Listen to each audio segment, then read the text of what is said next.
All right. Hello, everybody. Tara Bachland here. And today we have another episode of Herbs in Spanglish. And today we're covering thyme or tomillo. Yeah. Hey, everyone. Alberto Carbo here. Buenos días, buenas tardes, buenas noches, wherever you are. Happy to see you again. And yeah, as Tara said, we have another herb this week, and it's tomillo or thyme. Which hopefully everyone has heard of. I assume everyone has. Yeah, it's a pretty common one. Super común.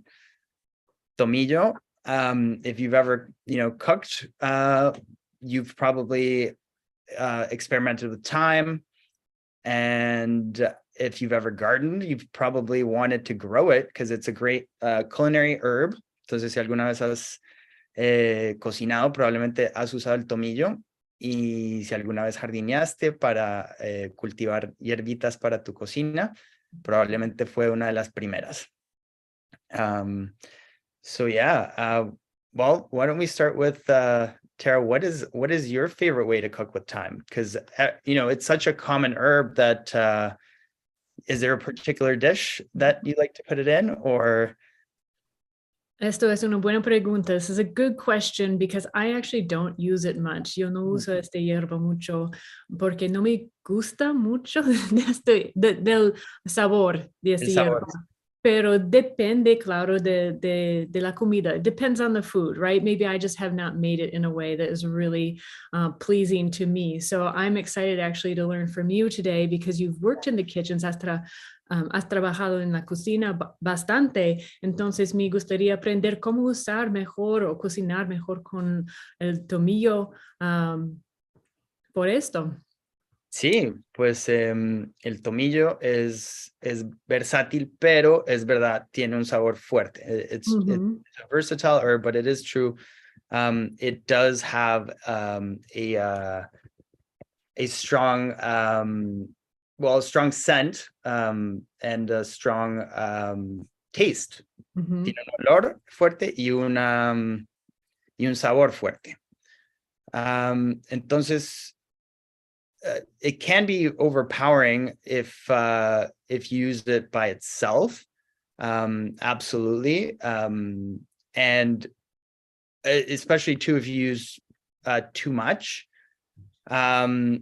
So combination, sí, es fuerte, es una hierba fuerte, entonces puede dominar el sabor de un plato, especialmente si se usa mucho.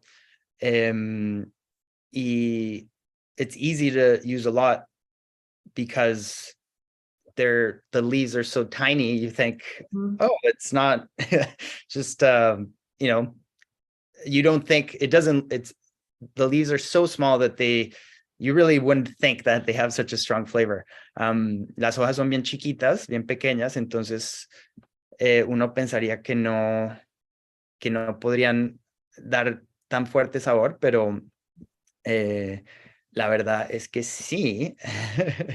Pero esta es una propiedad bien común de hierbas que son fuertes, mismo en cantidades pequeñas son fuertes. So that's a really common property of herbs that even in small amounts, they will typically have a strong flavor or sensation. Sí, y eso es especialmente verdadero. It's especially true of the aromatic plants, las plantas aromáticas, la cual tomillo es una. Thyme is an aromatic plant.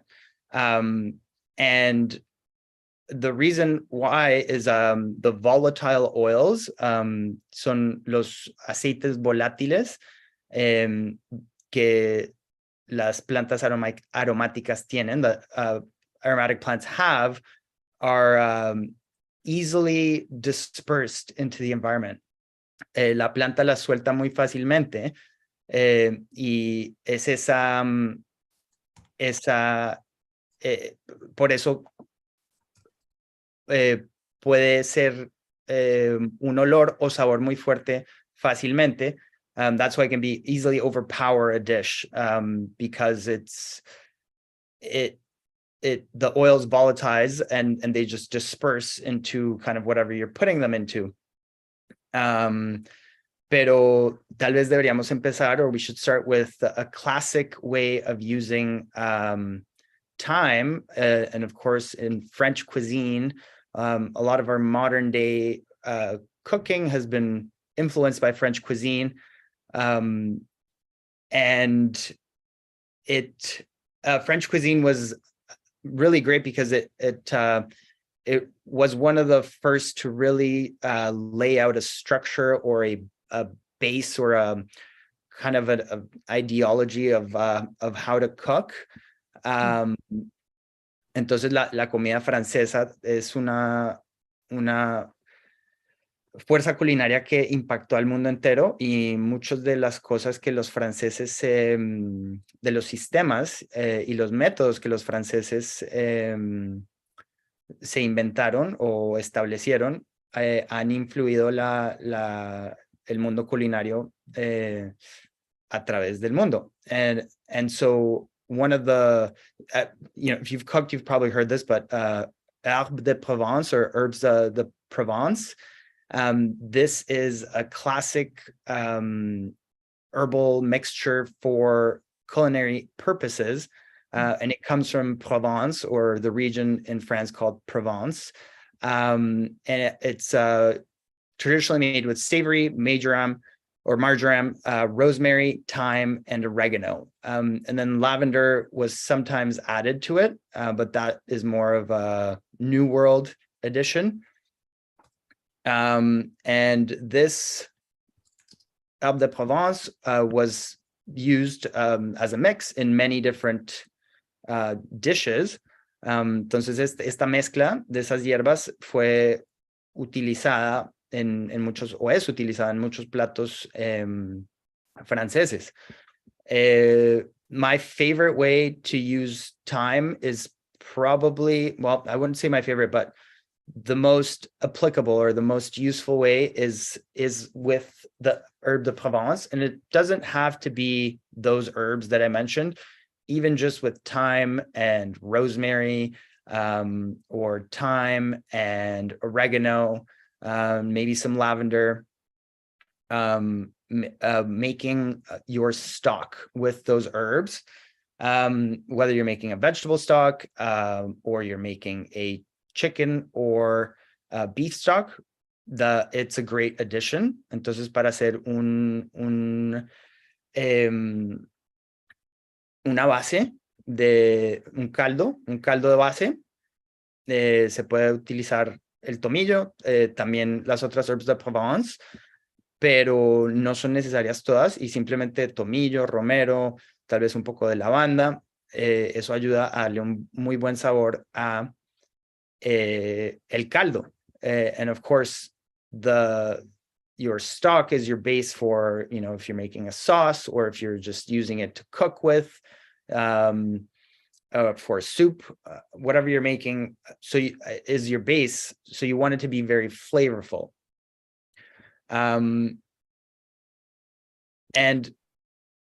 dale. I was just going to ask, the kitchens that you worked in, was there a lot of French influence?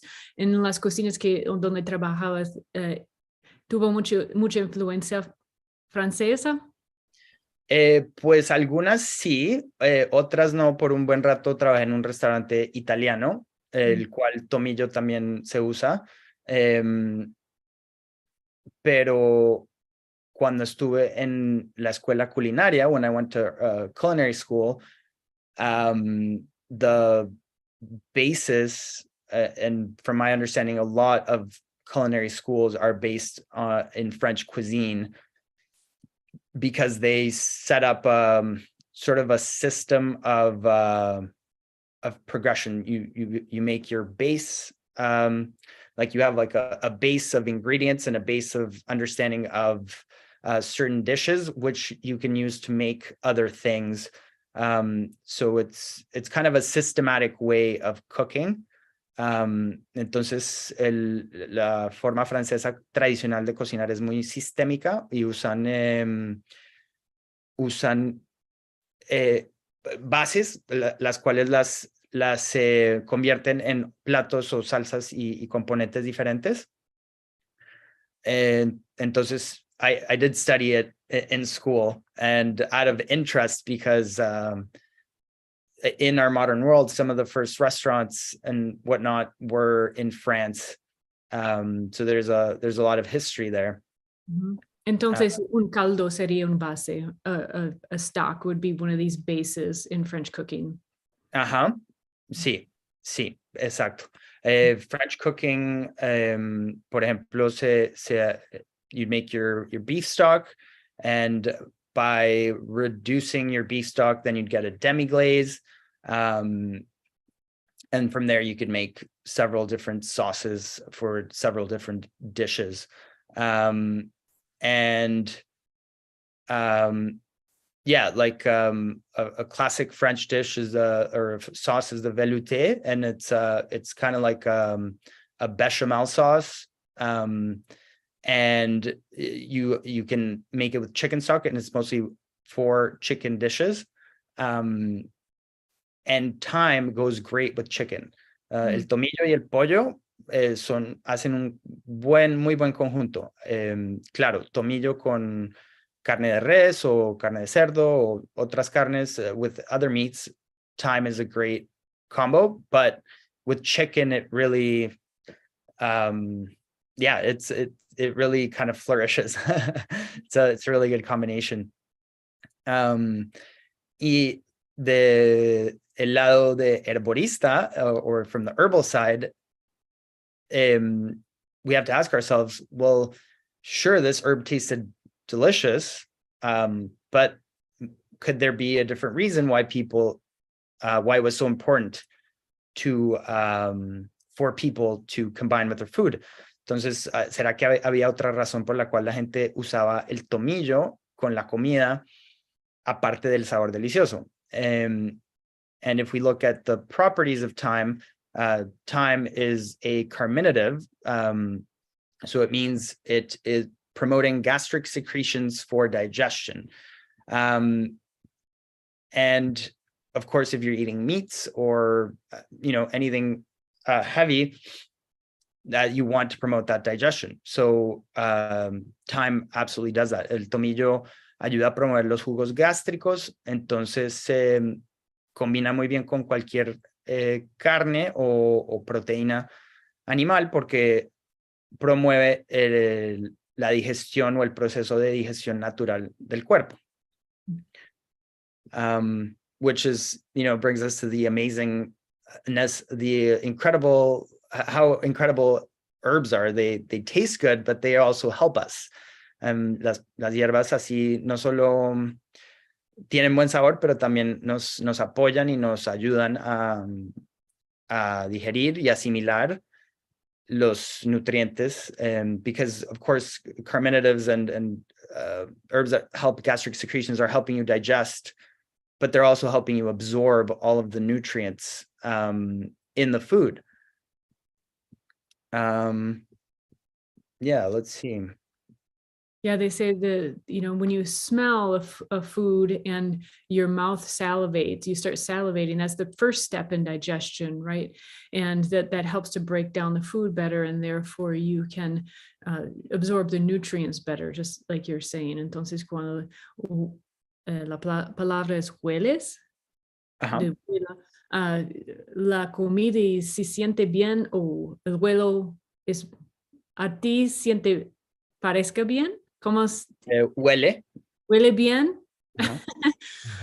Entonces empiezas a, how would you say, salivate, probably is really similar. Salivar. Salivar. Entonces son los primeros pasos de digestión, y como dijiste, ayuda en la digestión.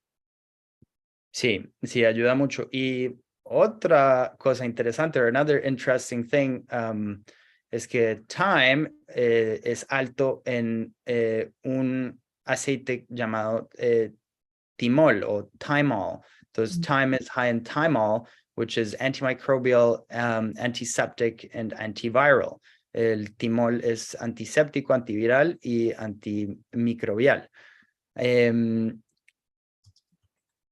And we know that, especially if you've traveled, or if in many parts of the world, it's hot. It's very hot, and food, food goes bad when it's hot. Food,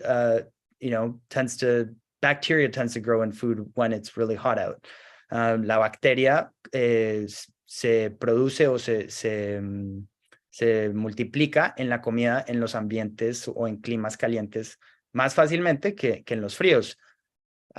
So in a way, cooking with thyme is kind of like a helpful way to help preserve your food. Of course, it's not going to prevent your food from going bad, but you see this in India as well. So many of the herbs and spices they use have these antimicrobial, antibacterial qualities to them as well. So whether they intended to do that, no sé si fue a propósito que hicieron eso, pero en todo caso es otro componente de la planta. Mm-hmm. It's like we say in English, which came first, the chicken or the egg? Do they taste good together because we learned that they help in digestion, or what is it, right? I can't even describe. ¿Tienen la misma frase en español? ¿Cuál? No. Algo similar. No puedo pensar en este momento. I can't think of the similar saying in this moment, but entonces es más o menos, ¿cuál era primero?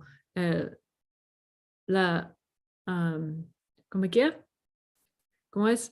¿El huevo o la gallina? ¿Cómo es? Gallina. Gallina, gracias, porque hay varias palabras por este animal. Entonces, ¿cuál era primero? Hierba, porque de una manera sabíamos que era bueno para digestión, o descubrimos que era bueno para el cuerpo solamente porque el sabor combinó bien con carnes, como dijiste. I don't know, it's something I think that's pretty miraculous continually about herbs, which was first, did we understand that they were good for us, or did it just kind of evolve that way? Mm-hmm. Yeah, it's a good question. And, this brings us back to some of the history, which doesn't really answer that question, but at least it gives us a glimpse that they very well knew about thyme's antiseptic qualities. The oldest record, los récords más viejos, más antiguos de el uso del tomillo, or the oldest records of the use of thyme, come from Sumerian scripts, o de escrituras de Sumaria, de hace más de 3,000 años. So over 3,000 years ago, where they wrote that it was an antiseptic herb. So antiseptic, if we think about that word, sepsis means infection, means like putrefaction. Séptico significa, just think of like a septic tank. It's not, it's stuff that's kind of it's waste essentially. Entonces una hierba antiséptica previene la sepsis, o previene la infección. So an antiseptic herb will prevent infection, prevent that putrefaction of tissue. And in ancient Egypt, it is known that thyme was used in the embalming process. So, of course, never having or knowing very little about mummification, I would assume you would want to preserve the body as much as possible. And so if you have a substance that is antiseptic or helps slow down rotting, it would make sense that you would use it. A really common ingredient in sausages, ¿no? Es un ingrediente muy común en salchicha. Y es la única manera que yo creo que es la única manera que yo uso lo uso. I think that's the only way I really use it is in sausages, but it makes sense because in sausages usually they're combining meats or fats. Normalmente cuando hagan uno de salchichas combinan carnes o por lo mínimo hay muchas grasas, es grasa. Ajá. Y entonces necesita una hierba para ayudar a la digestión, pero también puede ayudar a no spoil. How do you say spoil? A preservar, to preserve. Yeah, para preservar la salchicha. So to me, that's the only way that I've really remembered using thyme, and it combines really well in a sausage, which is usually sausages either combine meats or they have a lot of fat, again, helping digestion. But also you think of the old ways where people would have sausage. You imagine like the old shops, with sausages hanging from the ceiling. They didn't necessarily refrigerate them. Mm-hmm. They would have herbs in them, right? Yeah, absolutely. And I wouldn't be surprised if they absolutely knew that by putting thyme or similar herbs in the sausages, that it would help to prevent or slow down the rotting, I guess, or the going of that food going bad. Mm-hmm. They must have known, because if they knew 3,000 years ago. Right. Maybe they didn't know the science. Es probable que no supieron la ciencia de la hierba, pero sabían por la experiencia. They knew by experience. Uh-huh. Sí, por la experiencia. Y bueno,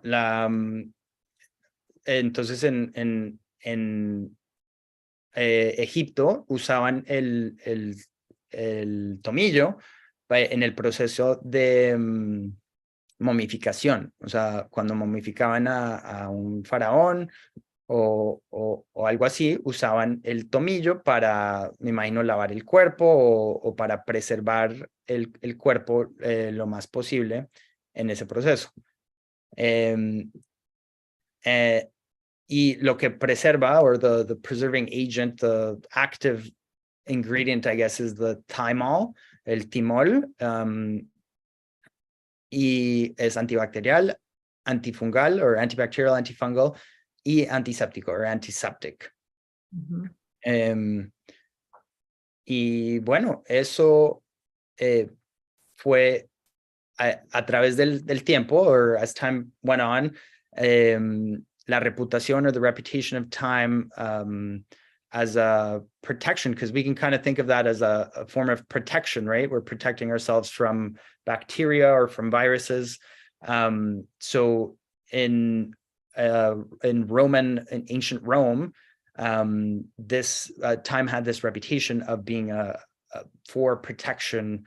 En la Roma antigua, el tomillo mantuvo esa reputación de ser una hierba protectiva, si pensamos como protegernos de un virus o una bacteria. But what was interesting is that it kind of, people started using it, burning it for protection. So using the smoke as either like a cleansing agent or a protective agent. La gente empezó a quemar el tomillo como para protegerse, como un agente, o sea, usando el humo como protección. And then also to purify a space, or to purify their home, or priests would use it, priests would burn it, los sacerdotes quemaban el tomillo, también la gente en sus casas para purificarlas. And interestingly, protection is kind of similar, synonymous with courage, because to protect yourself, you have to have the courage to do it. And so thyme became a symbol of courage amongst Roman soldiers. And they would frequently exchange it as a sign of respect, or give it, a young lady may give it to her lover who was going off to battle as a sign of like as a good omen of protection. Entonces, sí, los soldados se intercambiaban el tomillo como como una demostración de respeto, o la gente se ponía tomillo o sea, cargaban el tomillo con ellos para como una señal de protección, y tal vez una joven mujer que su amante se va a la batalla, a la guerra, le daría eso a su amante como deseando que lo proteja y pueda regresar. ¿Sabes lo que es interesante? Que me, I don't know what like occurred to me, me ocurrió ahorita mismo, es que hay un órgano, ¿es órgano? Órgano. Órgano, que se llama Thymus en inglés. ¿Es lo mismo en español? Que es que cuando dices que es Thyme, Tomillo, es como coraje. Yo sé solo un poquito de francés, pero lo que yo sé de la palabra coraje or courage, what I know about the word courage is that it comes from the root word core. And so I was saying is what just occurred to me is that we have this organ that's called the thymus, literally in English. So thymus is the first part of the botanical name. En el nombre botánico empieza con thymus, que es como el órgano thymus en inglés. Entonces, esta área es del core, o corazón, o coraje, o courage. Entonces, ¿hay algo similar? ¿O por qué? ¿Qué es esto? Sí, tienes toda la razón. El nombre latín del tomillo, Thymus, Thymus, or Thymus, is the Latin name or the botanical name of thyme. Y Thymus viene del griego de thumos, que significa coraje, or Thymus came from Thymus, which means courage in Greek. And they say that they named the thymus gland because it has the shape of the thymus gland is pretty identical to the shape of a thyme leaf.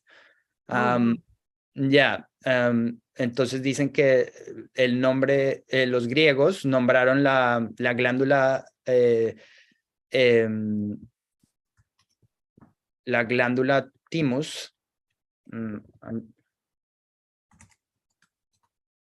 Tenemos que buscar la palabra. Sí, ahora me estoy dudando. Glándula timo. Okay.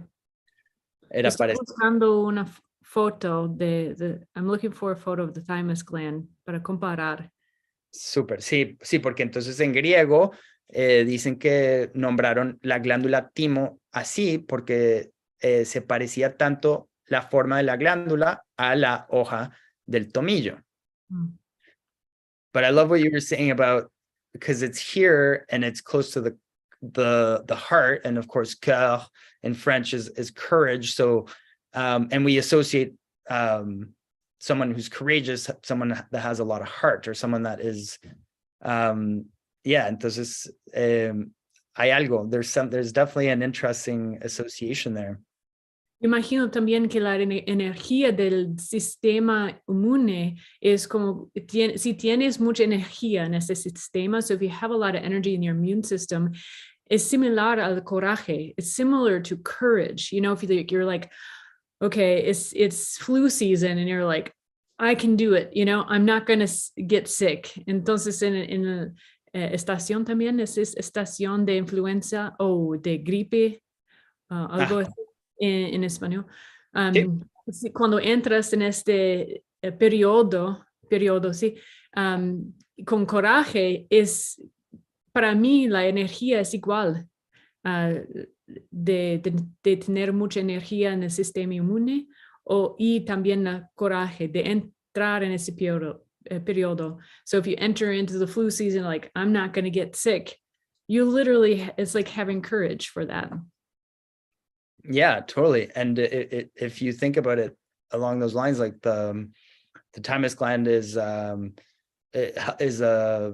helps in our immune response. So it's kind of like they're kind of like the soldiers of our body, protecting our body and making sure the boundaries are not that the boundaries are respected. Entonces la glándula timo tiene mucho que ver con la inmunidad y cómo nuestro cuerpo responde a un ataque inmunológico. Y en muchas maneras el tomillo era así, que era regalado o representaba el coraje de los soldados que iban a proteger el imperio o expandir el imperio romano. Yeah, it's so interesting. There's so much of this history in each herb. Cada hierba tiene una historia, tiene significado aquí, así que, no sé, and even in English, I'm trying to think of how, like, there's just like this magical, amazing evolution, right? Sí, es increíble. It's hard to reconcile it all because it's like little bits of different like throughout time, different people have different uses and different ideas about it, but if we look over time, they're very similar.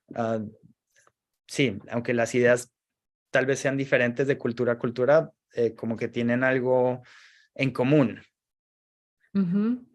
Y otra cosa interesante es que en inglés time es tiempo. Entonces, cada vez que digas time, también piensas es tiempo.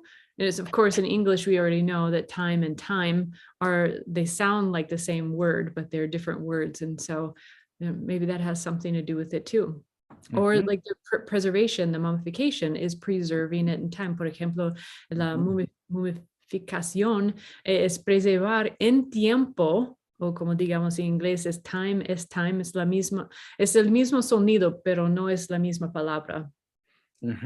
Sí, qué interesante. Y sí, total. Y bueno, y la segunda parte del nombre latín, que es vulgaris, Thymus vulgaris, or Thymus vulgaris. Vulgaris means common. So you'll see lots of herbs, especially like the garden herbs, or the more common herbs will have vulgaris, and it just means it's a common herb. Entonces el vulgaris en el nombre botánico significa que era una planta muy común, muy very common or abundant.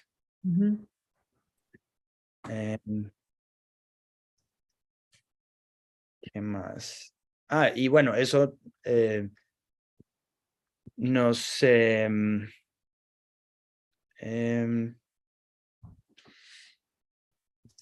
y origina en los países mediterráneos. So it's very common. Maybe it's common, even maybe grows in the wild. I would imagine probably grows more wild in the Mediterranean regions. Y los áreas mediterráneos también es como partes de California. So the parts of California also have that kind of environment, and they grow really well. I have a hard time growing lavender, thyme. They in that kind of environment, you know, I don't know about you, but certain plants for me, I can grow a lot of plants, but there's certain ones, especially the Mediterranean ones, I don't know, I just don't have the green thumb, as we say, for them. No sé lo que es para ti, pero unas hierbas son difíciles para mí. No es, creo que no dicen en español crecer, pero cultivar, sí. Estas hierbas mediterráneas son difíciles para mí. ¿Cómo para ti? Sí, definitivamente he encontrado a través del tiempo que tener, o sea, tierra o suelo como suelto, like rocky soil is good for thyme and the Mediterranean herbs, lavender. Porque el agua se tiene que poder ir, y no echar mucha agua. Entonces, porque allá muchas veces la única agua que recibían era lo que venía del mar, o sea, el vapor de agua, the mist of the ocean would be sometimes the only water they would receive. But even still, I had a lavender bush for 4 years and it was doing great, but it died. De repente. De repente dijo, no más. Yeah, that sounds like my experience, but it's only after a few months. Yeah, I think the heavy winters too are not, like a few, maybe if they make it a couple of years, that's probably a lot. Yeah, I imagine too that the lack of sunlight here. I mean, you can use lights and so forth, but we both live in the north. Vives en Canadá, yo vivo en el norte de los Estados Unidos. Imagino, a lo mejor es un excuso que porque yo no soy capaz de cultivar estas hierbas, pero pienso que a veces que es el ambiente aquí. So I wonder, it's just such a different environment. Maybe it's just an excuse, but. No, I think so. It's trickier. You have to kind of accommodate for that difference in environment. Like, entonces, sí, es difícil cultivar ciertas plantas. Al igual que, o sea, cultivar plantas trópicas acá no funciona muy bien tampoco. Yeah, like tropical plants growing up here, it doesn't really work that well.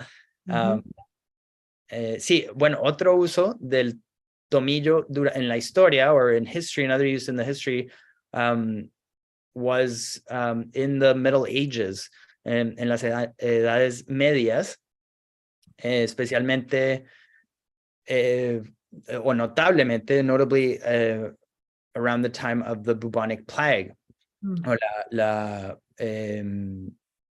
the Black Death, la muerte negra, la plaga bubónica of the Middle Ages, which was a respiratory illness. Era una enfermedad respiratoria. And if anyone has heard of have you heard of, Tara, of the thieves? Hay una mezcla, sí, como una combinación, una fórmula de aceites esenciales llamada thieves, y thieves en inglés significa ladrón o sí, ladrón. There's many words for thieves, I guess, but and the reason was, the story was that, these thieves that kept robbing people who had died in their homes, but they weren't getting the bubonic plague, they weren't getting sick, and it turns out they had combined different herbs, essential oils, and they would rub it all over their face and on masks that they would wear, and this prevented them from getting sick. Entonces, los ladrones ponían una combinación de ciertas hierbas en sus máscaras y en su cara, y entraban a las casas de la gente que había muerto por la plaga bubónica y robaban lo que fuera, pero no se enfermaban. So thyme was not part of those herbs, but it was used for its antiseptic qualities and cleaning wounds and helping people who were sick. And yeah, so it's very interesting. Que el tomillo no era parte de ese thieves, de esa fórmula thieves, pero fue usada mucho en la época de la plaga bubónica por sus propiedades antisépticas. And I would imagine that maybe some people used it, if they knew, that they may have used it. And I will say that at the beginning of COVID, when we didn't know what was going on and all that, I definitely, when I had to go to the grocery store, for example, or be in public, I would spray my mask with a bunch of different essential oils and I think it helped. I don't know. Yeah, I have a hand cleanser that's just an easy spray cleanser too. It's Thyme based, and I trust in that kind of stuff. Yeah. Would you say sanitizer? Como Is Dor or Dora? sanitadora. Eso es eso que imaginaba. Sí, no uso esa palabra. Yo tengo un spray muy simple, es fácil para poner en la bolsa. Y también yo hice un a cleaner, una limpiadora, un limpiador hecho de vinagre y también tomillo. Pero yo pensaba when I was telling you about, oh, I think I know of a recipe, like one recipe with thyme, it was this recipe. Entonces, cuando estábamos discutiendo sobre esta clase o este episodio de discutir tomillo, yo recordaba esta receta de un limpiador y yo recordaba que era un limpiador que dejaba el vinagre este color, pero no era el tomillo que dejaba el vinagre este color, es lavanda o lavanda. So I thought when we were discussing this episode that I was like, oh, I do know a recipe that I can share. And I thought it was thyme that I remembered a recipe that you can use vinegar, just white vinegar, and add it to thyme. And I looked at it the next day, and it only takes really a matter of hours to change it to this color.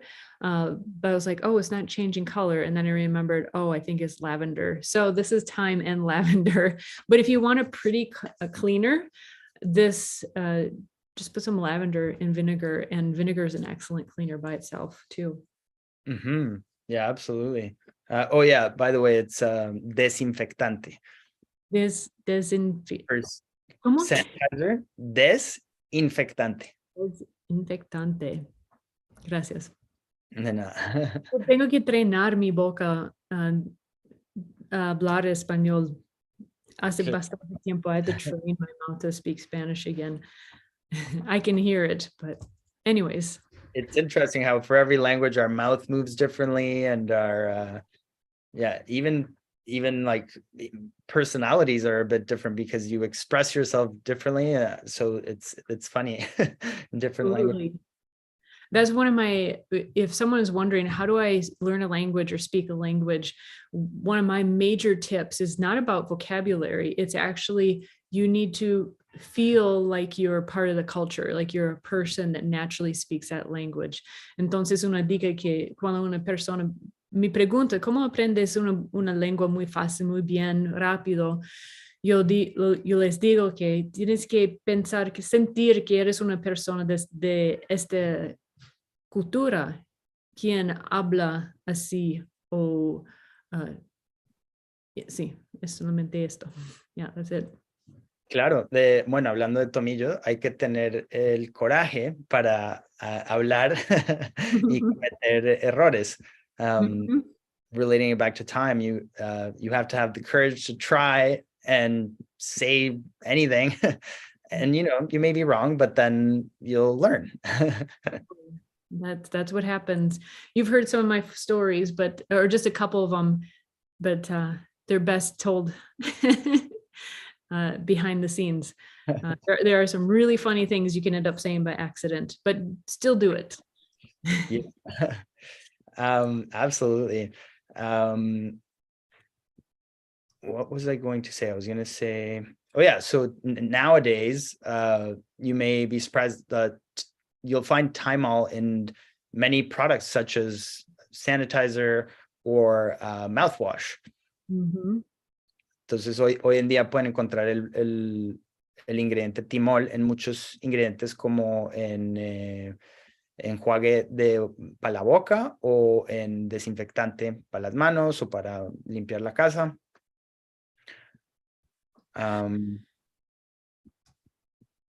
Y de medicina, usos para Medicina, medicina. claro. Pero primero tal vez, first I'll just share with people. Entonces esto es naturalista.org. Y para que vean, just so that everyone can see, as Tara was saying earlier, como Tara estaba diciendo, esto es Norteamérica. Y todos estos puntitos son lugares donde crece el tomillo.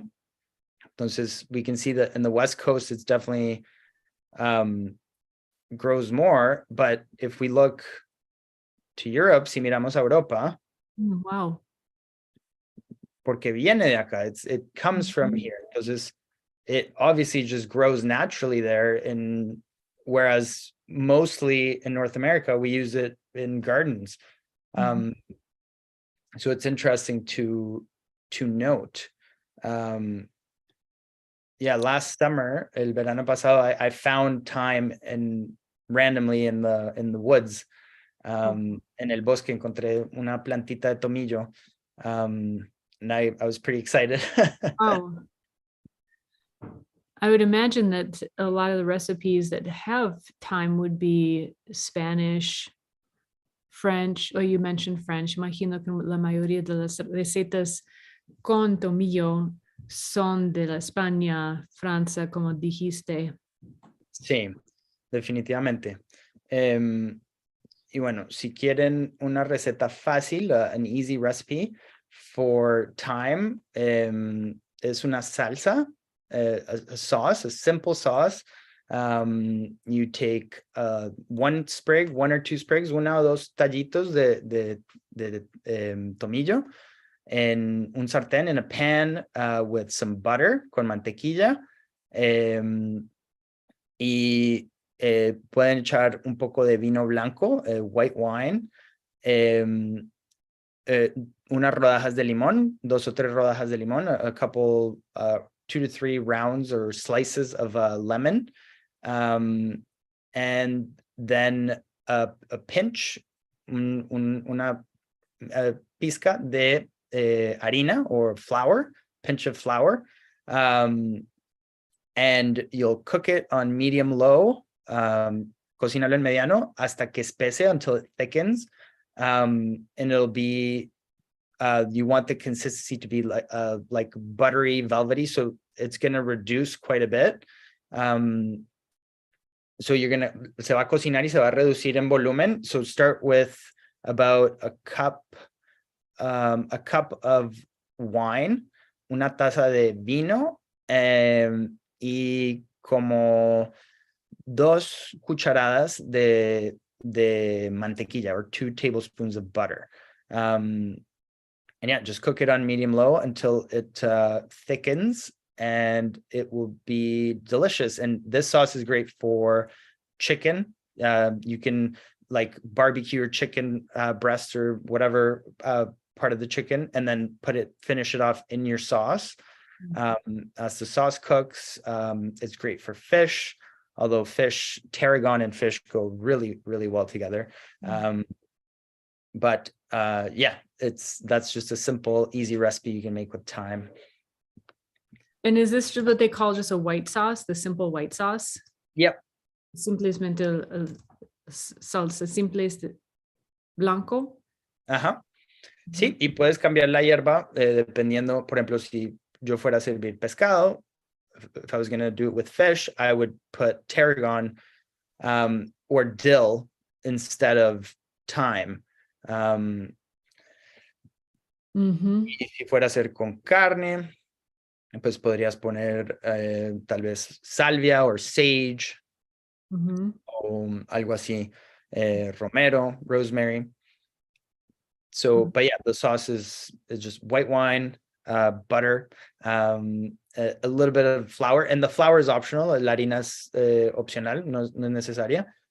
Sí, y ya, y limón, Qué bueno, voy a tener que tratar hacer esto. I'll have to try making this, especially because I have some time left over from making the cleaner.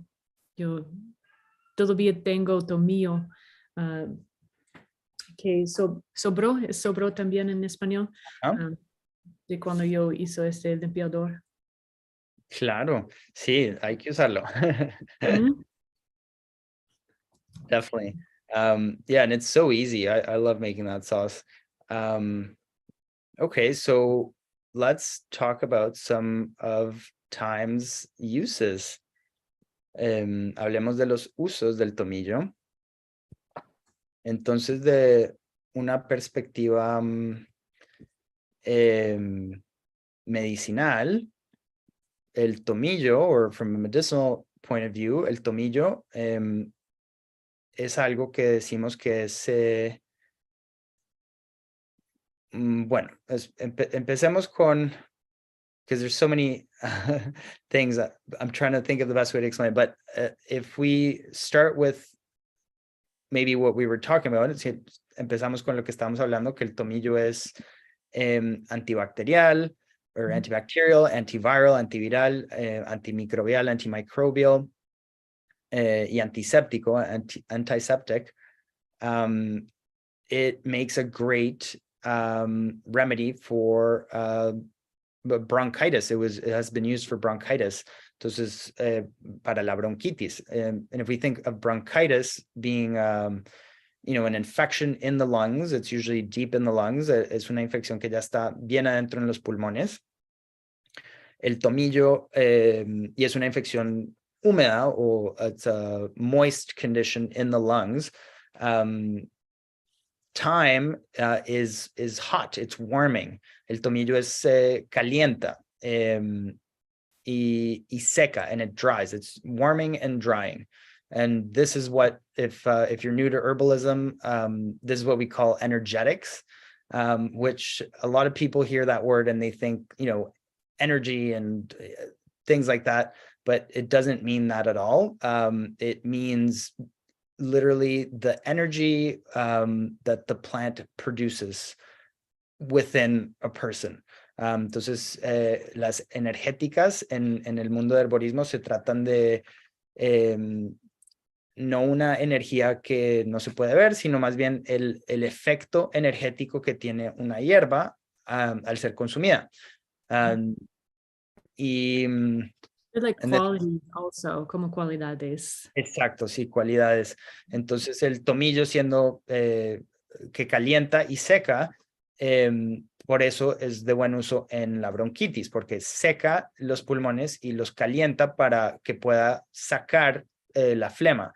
And so, like in a case like bronchitis, for example, where there's moisture in the lungs, the thyme dries and heats up and helps to expel the moisture from the lungs. And that's one of his other actions. It's called an expectorant or expectorante. Es otra acción del tomillo. Y eso significa, that means that it helps to bring out mucus o sacar las mucosidades. It's probably why I don't really care for this herb, because I'm already dry and warm or cool depending on the situation. Entonces puede ser es por esto que yo no me gusta mucho de tomillo, porque yo tengo ya las cualidades energéticas en mi cuerpo de seco, como mi piel puede ser más al lado seca, y también puedo sentir o más caliente o más frío. Entonces, esto no es la cualidad que significa mucho, but that's probably, I think, why, did I already say this in English? I don't even remember. We're getting further along here. But the idea behind the energetics is you're seeking equilibrium, right? La idea atrás de las energéticas es que quieres llegar al equilibrio del cuerpo. You want things to be balanced in your body. So, si sientes demasiado húmedo, quieres secar un poquito o bastante. So, if you're feeling humid, you know, or you have a wet condition, you want to balance it out and dry it out, but not too much.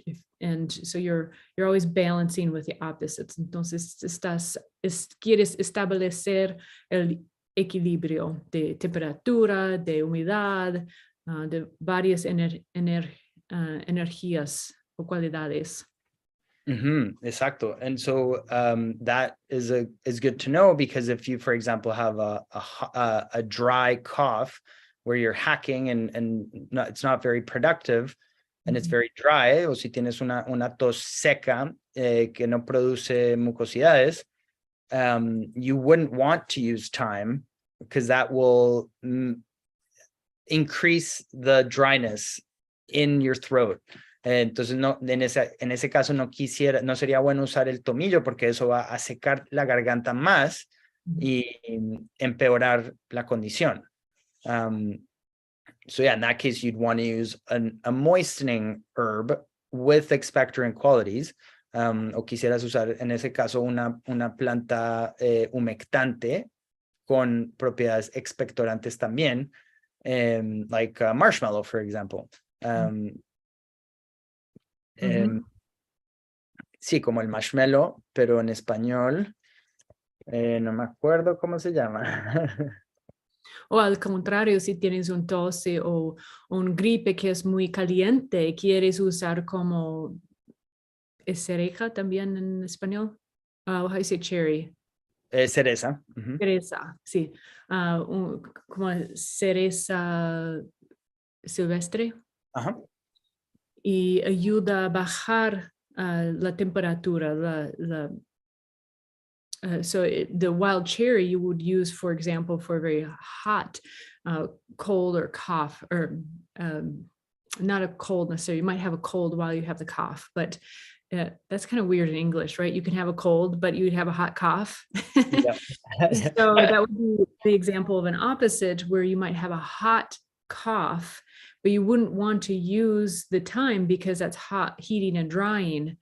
You would use something like a wild cherry bark or a cherry cough drop. Can you imagine? I mean, because there are various kinds of cough drops that are on the market. And even if you don't know about this, we typically gravitate towards the remedy that's on the market that we need.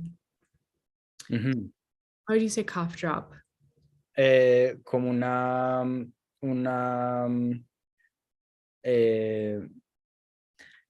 Now did you find marshmallow? Yeah, por ejemplo, la planta que yo decía era el malvavisco, la planta del malvavisco, que es humectante y expectorante. Entonces ayuda a sacar las mucosidades, pero humecta y trae humedad. Ya cough drop es como una Estoy buscando. Sí, esa palabra no me la sé. Hace como un dulce para el tos. Para la tos, sí. So, bueno, ¿qué más? Porque estamos llegando al final de la hora. Sí, pues bueno, es para decir que if you're new to herbalism, that's something you want to start paying attention to, is the energetics of the plants. And that simply means just how does it make you feel? And if you're curious, just eat a hot pepper, a little bit, and then see how it makes you feel. You'll feel hot. It'll flush your skin. It'll heat you up. So that's plant energetics. And then there's plants that will make you feel cold, or and then plants that dry and plants that moisten. Entonces está diciendo que para los que están aprendiendo herborismo desde el principio es muy importante aprenderse los energéticos de las plantas, y eso sí, es tan fácil como, por ejemplo, probar un pedacito de un pimentón picante. Y vas a ver que te va a dar calor, tal vez empiezas a sudar, y te calienta el cuerpo. Entonces, that's a really good way to see what energetics is, and to help you understand how to use plants. Yeah, it's really fascinating. So the takeaway for me, I think I'm going to try that white sauce. the salsa blanca, right? Uh-huh. Or for the chicken. And I'll have to come back and let you know how that goes. Amazing. Yeah, it's a good one. And yeah, it's delicious. Wonderful. Well, let's decide. We will have a new herb next time, and we will keep exploring the medicinal uses, the energetics, and even culinary or magical uses. Depends on each herb. Kind of has its specialties. It's really fascinating, Yeah, and each one is like a personality. Entonces vamos a continuar a explorar varias hierbas que tienen propiedades específicas, pero son interesantes, como son personalidades propias, son como personas de una manera. So they're kind of like people, and you get to know them, and over time you get to know them more. And so we will bring a new herb to you next week, and we could explore it together. Absolutely leave in the comments, let us know how you like to use herbs. Entonces dejas un comentario en los comentarios en el espacio. Si tienes una manera que le gusta usar más el tomillo, o una dica, o una pregunta, if you have a question, comment. It's really fun to hear from you. Maybe you're in one of these Mediterranean areas and you can tell us how it grows. And maybe you have the green thumb for these herbs, and would love to hear from you. Sí, absolutamente. Déjenos saber, let us know. And if you have any questions or something you want us to cover about an herb, we'll do our best. But yeah, or herb suggestions, we're picking the ones that jump out at us the most, but they're also fun. And as Tara said, they're just each one's its own journey. Its own character. It's fun. Sí. All right. Bye-bye, everybody. Take care. See you next time. Adios.